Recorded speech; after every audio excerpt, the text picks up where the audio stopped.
Chapter 1. Day 1 of dating is supposed to feel soft and hopeful. It is supposed to be the kind of memory you smile about later. For me, it felt like stepping onto glass.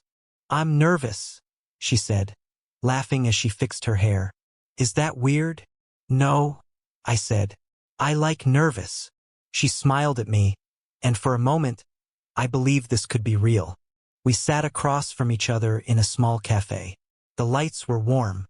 Music played softly. She talked about her classes and how she hated mornings. I listened because listening to her felt natural. My phone buzzed in my pocket. I ignored it. "I'm glad we finally did this," she said. "I was scared you'd lose interest." "I didn't," I said. "I'm here." She reached for her cup, then paused. Her phone lit up on the table. Her smile faded. I noticed because her hand shook slightly. "You okay?" I asked. She looked at the screen too long. "Yeah, it's nothing." I waited. She sighed. "It's a junior from my department."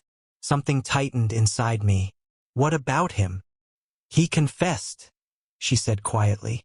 The word hit harder than I expected. "When?" I asked. "Today," she said. "A few minutes ago." I laughed, but it sounded hollow. "On our date." She shrugged. "He didn't know." "And what did you say?" I asked. She didn't look at me. I leaned forward. "What did you say to him?" "I told him I'd think about it." My chest felt heavy. "Think about it?" "I didn't want to hurt him," she said. "He's younger." "And I'm what?" I asked. She frowned. "Why are you being like this?" "Like what?" I said, confused. "It's not a big deal," she said. "You're making it one." I stared at her. "It's the first day." She crossed her arms. So it tells me everything," I said. She scoffed. "That's dramatic." I smiled, but there was no warmth in it. "Maybe." She leaned back. "I thought you'd be more mature." "That's funny," I said. "I thought honesty mattered to you." "It does," she replied quickly. "That's why I told you." "You told me," I said, after saying yes to maybe. Her lips pressed together. "I didn't say yes. You didn't say no either." Silence stretched between us. She finally spoke. "Why does this have to end things?" I stood up slowly. "Because I don't compete." She blinked. "You're just leaving?" "Yes." "You're throwing this away over one message?" "No," I said. "I'm saving myself." Her voice sharpened. "You're insecure." I looked at her, really looked at her. "No. I just know my value." I paid for my coffee and turned away. "Wait," she called. I stopped but didn't face her. "You're overreacting," she said. "You'll regret this." I turned then. "I won't." She laughed bitterly. "You think walking away makes you strong?" I met her eyes. "I know it does." I walked out. The street felt colder. My phone buzzed again. A message from her. "You didn't have to make it so awkward." I typed back. "You didn't have to keep options on day one." She didn't reply. I stood there for a long time, replaying every second. Her smile, her pause, her silence. That moment taught me something important. People show you who they are early. Day 1 wasn't a loss. It was a warning, and I listened. Chapter 2. The aftermath. Before continuing to the next chapter, please subscribe, like the video, and tell me in the comments which moment stayed with you. I thought walking away would feel empowering. Didn't. Felt quiet. The kind of quiet that presses against your ears when the noise finally stops. I walked without direction, hands in my pockets, replaying her face over and over like my mind was trying to punish me for choosing myself. I checked my phone again. Nothing. That bothered me more than her message earlier. I told myself I didn't care. I told myself this was exactly how it was supposed to go. Still, my chest felt tight, like I had left something unfinished behind. I sat on a bench and stared at the road. Was I too harsh? No. That answer came fast. Then why did it hurt? Because hope dies loudly, even when it shouldn't have existed in the first place. My phone buzzed. Her name. I stared at it until the screen dimmed. Then I answered. "Why didn't you reply?" she asked immediately. I exhaled.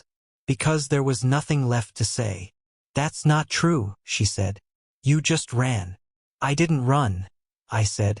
I left. Same thing. No, I replied. Running is fear. Leaving is clarity. She laughed softly. You always talk like you're in a movie. And you always talk like consequences don't exist. Silence. Then, I didn't mean to hurt you, she said. I believe you, I said. That doesn't change anything. You're really done? She asked. I watched a car pass by. Yes. All because of one guy? All because of one choice, I corrected. She sighed. You could have given me time. I gave you a boundary, I said. You crossed it. That's not fair. Neither is keeping backups on day one. Her voice dropped. You're acting like I cheated. No, I said. You acted like I was optional. That landed. I could hear it in her breathing. I didn't think you'd leave, she admitted. I know. That doesn't make sense, she said. If you cared. I cared enough not to beg, I said. She didn't respond right away. Then quietly, so that's it. Yes. She hung up. I stared at the blank screen, waiting for regret to rush in. Didn't. Instead, something steadier replaced it. Respect. For myself. I stood and started walking again, this time knowing where I was going. Anywhere but back. Later that night, I lay in bed staring at the ceiling. My phone buzzed again. A new message. Not from her. From a friend. How was the date? I typed. Short. Bad? Necessary. I put the phone down and closed my eyes. Sleep didn't come easily. I kept thinking about how quickly people reveal their priorities when they think they won't lose you. How casually they test your limits to see how much you'll tolerate. She wasn't evil. She was careless. And I refused to be collateral damage. The next morning, I woke up lighter. Still bruised, but lighter. I checked my phone one last time. No messages. That felt right. Some endings don't need closure. They just need distance. I made coffee, stood by the window, and watched the city wake up. People rushing. Phones glowing. Choices being made without thought. Day one taught me something I wouldn't forget. If someone hesitates when choosing you, choose yourself faster. This wasn't heartbreak. It was alignment. And for the first time in a while, I trusted my instincts more than my feelings. That felt like growth. Chapter 2 wasn't about her. It was about me learning that peace doesn't come from being chosen. It comes from knowing when to walk away and not looking back. Chapter 3. When silence starts to speak. 3 days passed. No calls. No messages. No, I miss you. No explanations wrapped in excuses. At first, I counted the hours. Then I stopped. Silence has weight when you're used to noise. Presses on you, forces you to sit with what you've done or what you've avoided. For me, the silence wasn't empty. It was clean. Still, part of me waited. Not for her to come back. For her to realize. I was at work when my phone buzzed. Unknown number. I ignored it. It rang again. Then again. I stepped outside and answered. Why did you block me? Her voice sounded different. Not sharp. Not defensive. Unsteady. I didn't block you, I said. I just stopped reaching. That's worse, she replied. At least blocking means emotion. I leaned against the wall. What do you want? I want to talk. We talked. No, you talked, she said. I didn't get the chance. You had your chance, I replied. You used it on someone else. That's not fair, she said quickly. He didn't mean anything. Then why did you answer him? Silence. I like being wanted, she said finally. I closed my eyes. That honesty hurt more than any lie. And I like being respected, I said. Guess we wanted different things. You're acting like I chose him. You chose attention, I said. I just wasn't enough. That's not true, she said. You were enough. You just weren't urgent. Urgent. The word sat between us like broken glass. So you only value things you might lose? I asked. No, she said. I just didn't think I'd lose you. I laughed. came out bitter. That's the problem. She lowered her voice. I didn't know you'd leave so easily. I didn't know I mattered so little. That's not what I meant. It's what you showed. Another pause. Then softer. I miss you. I didn't respond. I said I miss you, she repeated. I heard you, I said. I'm just deciding what it means. It means I made a mistake. Or it means you don't like losing, I replied. She inhaled sharply. Why are you being like this? Because this is what clarity sounds like, I said. It's calm. It doesn't beg. You weren't calm that day. No, I agreed. I was disappointed. Then why does it feel like I'm the one falling apart now? She asked. That question almost made me feel sorry for her. Almost. Because, I said slowly, I did my falling while you were still choosing. She whispered my name. I stayed silent. Say something, she pleaded. I already did, I replied. I said goodbye. Her voice cracked. So I don't get another chance? You got honesty, I said. That's more than most people give. I would have chosen you, she said. Eventually. I shook my head. I don't want to be chosen eventually. Silence again. Heavier this time. I didn't think you'd matter this much, she admitted. That's the last thing I needed to hear. I didn't mean it like that. I know, I interrupted. That's why it hurts. She started crying. I could hear it. Real this time. Not dramatic. Not performative. I'm losing you, she said. No, I corrected. You lost me. There's a difference. I can fix this, she said desperately. I'll block him. I'll prove it. You already proved something, I said. Just not what you wanted. You're really not coming back, she whispered. No, why? Because if I do, I said. I teach you that I'm replaceable. That's not fair, she said through tears. Neither is loving someone who keeps backups. That ended it. She hung up without another word. I stood there longer than I needed to, phone still in my hand. My heart wasn't racing. My hands weren't shaking. I felt sad, but I also felt steady. That night, I told a friend what happened. You okay? He asked. I think so, I said. It hurts, but it doesn't feel wrong. That's how you know you did the right thing, he replied. I lay in bed later, staring at the ceiling again. Same ceiling, different feeling. I realized something important. She didn't miss me. She missed the version of herself that felt secure because I stayed. And I refused to be someone's emotional safety net while they explored their options. The silence returned. But now it wasn't waiting for her. It was making space for me. I didn't know it yet, but this was the moment the power shifted. Not because I won, because I stopped playing. Chapter 4. When moving on looks like betrayal, I didn't post anything. No quotes. No sad songs.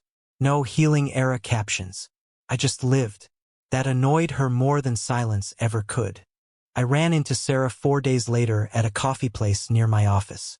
She was standing in line, scrolling her phone, hair tied loosely, hoodie sleeves pulled over her hands. She looked up, surprised. Oh, hey, she said. Hey, I replied. Didn't expect to see you here. Yeah, same, she smiled. I usually avoid this place. Too many people pretending they're busy. I laughed. True. We ordered together. Small talk at first. Work, weather, the safe stuff. Then she tilted her head. You look lighter. Is that good or bad? Good, she said. Like someone who stopped carrying something heavy. I didn't answer right away. I ended something, I finally said. She nodded slowly. That explains it. You don't even know what happened. I don't need to, she said. Your eyes aren't tired anymore. That hit me harder than expected. We sat at a corner table. Sunlight came through the window, warm but not blinding. Comfortable. So, she asked gently, are you okay? I am, I said honestly. I didn't think I would be this soon. That's because you chose yourself early, she replied. I looked at her. Most people don't. No, she agreed. They wait until they're empty. Our conversation flowed easily. No tension. No guessing games. No checking phones every 2 minutes. Felt normal. That night, my phone buzzed. Her. Who's the girl you were with today? I stared at the message longer than I should have. What girl? I replied. Don't play dumb. My friend saw you. I sighed. Friend, I typed. Why does it matter? 3 dots appeared. Disappeared. Appeared again. Because you moved on too fast. I smiled faintly. I didn't move on, I wrote. I moved forward. That's the same thing. No, I replied. Moving on replaces. Moving forward remembers but doesn't return. Her response came immediately. So I'm just a lesson now? I paused. You're an experience, I typed. Lessons come from those. That ended the conversation. The next day I heard things. She was quieter. Snapping at people. Skipping classes. Blocking and unblocking the junior like it meant something. One mutual friend pulled me aside. She's not doing great, he said. I didn't wish her harm, I replied. I just chose peace. She keeps saying you changed. I nodded. I did. She didn't think you'd actually walk away. I didn't think she'd give me a reason. That night, Sarah texted me. Coffee again tomorrow?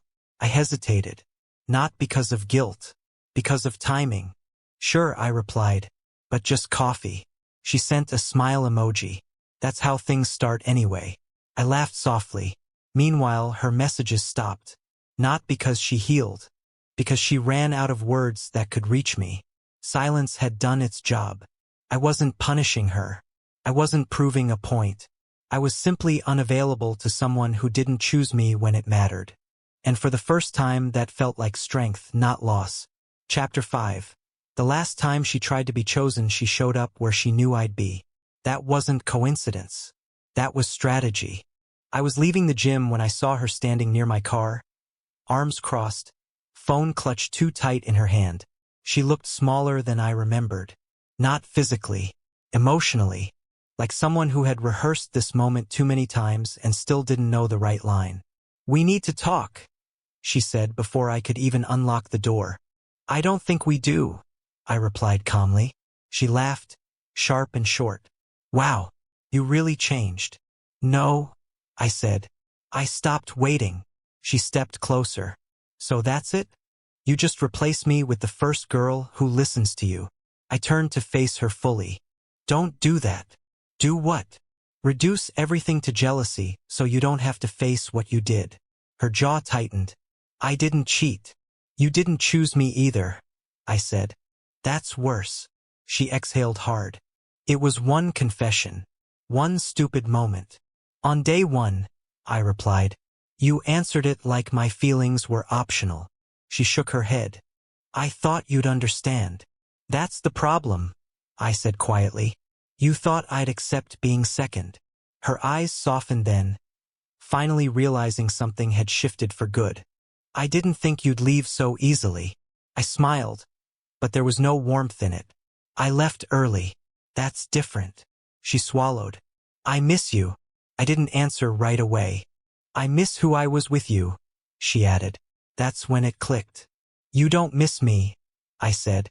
You miss the version of yourself that was adored. That's not fair, she snapped. It is, I replied. You were loved without conditions. You just didn't value it. Her voice dropped. So what now? Now? I said. Nothing. She stared at me, stunned. Nothing? No late-night talks. No dramatic closure. No second chance. That's it, she whispered. That's respect, I said. For myself. Her eyes filled. Finally. Real tears. Not the performative kind. The quiet ones. I didn't mean to lose you, she said. I didn't mean to be lost, I replied. She stepped back slowly, like she'd reached the edge of something and couldn't cross it. As she walked away, she turned once more. You'll regret this. I nodded. Maybe, but regret fades. Self-respect doesn't. That night, I met Sarah for coffee. She noticed my mood immediately. Rough day. An old chapter tried to reopen, I said. And I didn't reread it. She smiled softly. Good. We sat in silence for a moment. Comfortable. Easy. You don't have to rush anything, she said. I'm not competing with anyone. I looked at her. That's why you're winning without trying. She laughed. I'm not trying to win. I know, I replied. That's the difference. When I got home, my phone buzzed one last time. Her name. One message. I hope one day you forgive me. I didn't reply. Forgiveness doesn't always need permission. Sometimes it just needs distance. And I finally had enough. Chapter 6. When silence starts speaking for you, her regret didn't arrive quietly. It arrived in fragments. Screenshots. Awkward pauses. People saying my name in rooms I wasn't in. I first noticed it at work. A colleague leaned over my desk and said, "So, you and her really done?" "Yeah," I said without looking up. He hesitated. "She's been asking about you." I finally looked at him. "Asking what?" "If you're okay. If you're seeing someone. If you're mad." I almost laughed. Mad was what she expected. Anger, accusations, long messages she could twist into proof that I still cared. Silence confused her. Silence made people curious. Later that day, my phone buzzed. A message from a number I hadn't saved. "She's not doing great. Just thought you should know." I stared at the screen, then locked it. Not my responsibility anymore. Her junior, was the next ripple. I saw him outside a cafe near campus, sitting alone, shoulders slumped, staring at his phone like it owed him answers. He looked up when he saw me. Panic flashed across his face. "Hey," he said quickly. "I didn't know you'd be here." "I know," I replied. "Life's full of surprises." He swallowed. "I didn't mean to cause problems." "You didn't," I said. "You were just convenient." His brows knit together. "She said you two were complicated." "She says a lot of things," I replied. He looked down. "She doesn't talk to me anymore." There it was. Karma doesn't shout. It shrugs. "I thought she chose me," he admitted quietly. "She chose attention," I said. "That never lasts." He nodded, embarrassed, then stood up. "I'm sorry." "For what?" I asked. "For thinking I mattered more than you." I watched him walk away, lighter somehow, like a lesson had been passed on. That evening I posted a photo. Nothing dramatic. Just me, coffee in hand, laughing at something off camera. Sarah's elbow barely visible in the frame. No caption. No explanation. The internet did the rest. Within minutes, my phone lit up. "Is that her? You look happy. Did you move on already?" And then hers.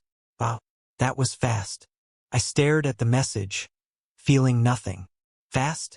No. I moved on the moment I stopped begging to be chosen. I didn't reply. The next day, I heard she cried in public. That she told mutual friends she made a mistake. That she said I changed and didn't fight for us. Fight for what? Being an option? Sarah noticed the noise before I told her. "You okay?" she asked while we walked through the park, leaves crunching under our feet. "Yeah," I said honestly. "Just watching consequences happen." She smiled gently. "You don't seem angry." "I'm not," I replied. "I'm relieved." She stopped walking. "You know that's rare, right?" "What is?" "Someone choosing peace over pride." I met her eyes. "I'm tired of bleeding for lessons I already learned." That night, another message came through. "I see now what I lost." I typed a reply, deleted it, typed again, deleted that too. Finally, I locked my phone and turned it face down, because the truth was simple. She didn't lose me when I left. She lost me when she assumed I'd stay. And now, silence was doing what words never could, teaching her the cost. Chapter 7. The apology that came too late. It happened on a Thursday, in the quiet hallway outside the classroom where we had first met. I hadn't expected her to approach, not after the way things ended. But when I saw her standing there, hesitation written across her face, I realized this conversation was inevitable. Can we talk?" she asked, her voice unsteady, eyes darting to the floor. I nodded once. I didn't step closer. I stayed rooted. observing her as she gathered words like fragile pieces of glass. "I've been thinking about everything," she began. "About what happened. About how I—" She stopped, exhaled, and tried again. "I know I hurt you. I acted without thinking. I didn't mean to, well, I didn't mean for it to get so messy." Her words were heavy, weighted with awkward sincerity. I listened, letting them wash over me, neither accepting them as absolution nor rejecting them with anger. "You accepted a confession that wasn't mine to compete with," she continued, her voice almost a whisper. "I was confused. I made mistakes. I wish I could change how I acted that day." I kept my gaze steady. My heart remained calm, though it had once thumped at her presence, at her words. I had expected relief, maybe guilt, maybe even an apology that begged for forgiveness. But this was different. She wasn't asking for my understanding. She wasn't offering closure. She was merely unburdening herself. "I don't know if I should even be saying this," she admitted, eyes glimmering with a faint, uncertain hope. "I just needed you to know that I held up a hand, quietly, gently. "I hear you," I said. Not more, not less. There was no need to fuel her relief or feed her guilt. I didn't want her apology to become a trap for my emotions. She hesitated, like she expected an eruption. Anger, hurt, maybe tears, but none came. "I understand," she murmured, almost to herself, and a fragile smile ghosted across her lips. I guess I was selfish. And careless." "Yes," I said simply. "You were." My voice wasn't harsh. It was measured, calm. I wasn't interested in punishment. I was interested in truth. A pause fell between us, thick and quiet, like the space before a storm passes. I realized something in that silence. I no longer needed her validation. I no longer needed her acknowledgement to define my worth. That had been the most dangerous power she ever had over me, the ability to make my feelings feel contingent on her choices. But I was free of it now. "I'm sorry," she added again, this time softer, almost pleading. I shook my head lightly. "It's not about forgiveness anymore. I don't need that from you." She blinked, and for a moment I thought she might argue. She might try to make me feel wronged or beg me to change my mind. But she didn't. She was too aware, perhaps too late. I understand," she said finally, voice low, almost reverent. "I wish things could have been different." "So do I admitted. And there it was, the honesty I had promised myself. A truth that didn't require her approval, a truth that didn't need her to feel remorse in the right way, a truth that simply existed, unwavering. She looked at me one last time, searching for something in my eyes. Maybe she expected anger, a dramatic response, a reason to believe she still mattered in the way she once had. But I only offered clarity. "I wish you well," I said. "That's all I have to say." Her shoulders slumped, a subtle release of tension, and then she turned, walking away. I didn't move. I didn't call after her. I didn't flinch. When she disappeared from sight, a strange calm settled over me. I hadn't shouted, I hadn't begged, and I hadn't lashed out. I hadn't needed to. The weight of her confession, so belated, so incomplete, was no longer mine to carry. I had listened. I had spoken my truth. And now I could let it go. The hallway was silent, empty, save for the soft echo of her footsteps fading into the distance. And in that quiet, I understood something profound. The end of one story is often the beginning of another. One where you don't wait for apologies. One where you don't chase someone's recognition to validate your own existence. One where you simply move forward, unburdened, and intact. And for the first time in weeks, I felt it, weightlessness. Not victory, not triumph, just clarity. And it was enough. Chapter 8. I didn't win. I moved on. The days after that hallway conversation were quieter than I expected. There were no dramatic phone calls, no desperate texts, no attempts to recapture what had been lost. Just silence. And I welcomed it. I started noticing the little things again. The way the sunlight caught the edges of the trees on my way to class, the sound of the cafeteria clatter when it was nearly empty, the rhythm of my own breathing when I walked alone. Life had been too noisy, too tangled with emotions that weren't mine to carry. Now it felt lighter. I saw her once from a distance, laughing with someone else. The pang that might have once struck my chest barely touched me now. Her regrets were whispered through mutual friends, casual observations in passing. She's been thinking about what happened, or I think she wishes she hadn't dash. But they didn't move me.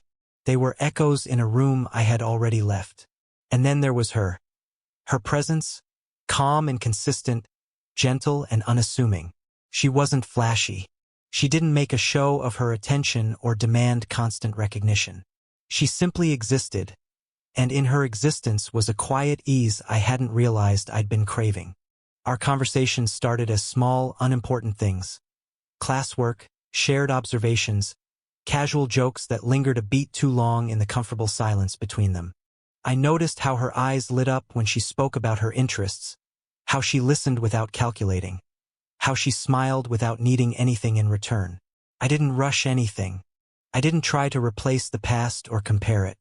I just allowed this connection to grow at its own pace. It was different from before. There was no tension, no game, no unspoken rules or betrayals waiting to unravel. Just a mutual ease that felt like permission to be myself fully. And that, more than anything, made me realize how much I had been settling before. One afternoon, we walked together to the edge of the campus. The winter sun low and soft in the sky. The air was crisp, each breath sharp and alive. She laughed at something trivial, and I felt a warmth that had nothing to do with what I had lost and everything to do with what I was gaining. "I'm glad we're friends," she said softly, almost as an afterthought. "I am too," I replied, and it was true in a way that felt deeper than any claim to romance. It was a bond built on ease, trust, and respect, not excitement and betrayal. In those weeks, I reflected more on what had happened than I had allowed myself to in the chaos of betrayal. I realized that the victory I had once thought I needed, the proof that she had wronged me, the satisfaction of seeing her regret, was never really mine to claim. Victory, I discovered, was quieter. It was walking through the world unburdened, noticing the small wonders without seeking them through someone else's approval. It was choosing to live fully, without needing a confirmation of my worth from the person who had once taken it lightly. Her mistakes, her confusion, her regrets, they existed, but they didn't define me. They didn't weigh on me. They were hers, just as my clarity, my freedom, and my choices were mine. By the time winter's edge softened into early spring, I felt the subtle transformation take root. I was no longer defined by betrayal. I wasn't obsessed with fairness or validation. I had chosen the path that mattered, moving forward quietly, confidently, with my own sense of self intact. And somewhere along the way, I noticed a calm pride swelling quietly inside me. It wasn't loud or triumphant. It wasn't a victory over her or anyone else. It was a quiet, unshakable contentment that came from knowing I had not been broken, not by betrayal, not by absence, not by waiting for someone else's recognition. I didn't win. I didn't need to. I moved on. And that, I realized, was far more powerful than any fleeting triumph could ever be. Chapter 9. Day 1 was never about her. I often think back to that first day. The day that had seemed like the end of everything. The day she accepted someone else's confession while I stood frozen, searching for a reason, any reason, to justify my own heartbreak. It feels strange now to call it a beginning, but it was. Not because of her. Not because of what she did. But because of what it taught me about myself. I remember walking alone that evening, the city lights spilling across wet pavements, the weight of disappointment heavy on my shoulders. Back then, I thought I needed her apology, her recognition, her validation to feel whole. I thought I needed her to see what she had lost so I could finally feel justified. But life has a way of teaching lessons quietly, without dramatics or grand revelations. And over the weeks, over the long stretches of ordinary mornings and unremarkable afternoons, I learned something far more profound. It wasn't about winning. It wasn't about being seen. It wasn't about proving anything to anyone. It was about choosing myself. I chose to stop defining my worth by someone else's actions. I chose to stop letting betrayal determine my mood, my decisions, my life. I chose to walk forward with clarity, with calm, and with the quiet confidence of someone who has reclaimed their own center. I didn't need revenge. I didn't need apologies that came too late. I didn't need to make anyone regret their choices. The peace I had been searching for wasn't in them. It was in me. And in that choice, everything changed. I noticed the subtler joys first. A morning coffee without tension. A walk in the park without overthinking. A laugh shared with someone who listened without judgment, who didn't complicate or confuse me. Slowly, gently, my life felt lighter. I realized that even heartbreak could be a teacher, that even betrayal could be a doorway to self-respect, that even the most painful day one could mark the start of a better story. Not theirs, but mine. There were moments when I heard whispers of her regrets. Through friends, through casual mentions, I learned she had thought about what happened. Once, I might have felt the sting of disappointment or a longing for vindication. Not anymore. I only felt a quiet acknowledgement that people are human, mistakes are human, and life moves on, so must we. Looking back now, I see that day differently. It wasn't a day of loss. It was a day of clarity. A day that showed me I could stand firm in my emotions, that I could choose patience over impulsivity, restraint over anger, self-respect over bitterness. I walk through life lighter, not because the past was rewritten, but because I no longer carry its weight. I walk with my head high, not because I proved anyone wrong, but because I proved myself right. I chose me. Day one was never about her. It was about me. About the person I would become when I refused to let someone else's choices define my happiness. And that realization, soft, quiet, unwavering, is more powerful than any revenge, any apology, or any fleeting sense of victory could ever be. I have my peace. I have my strength. And I have myself. And that is enough.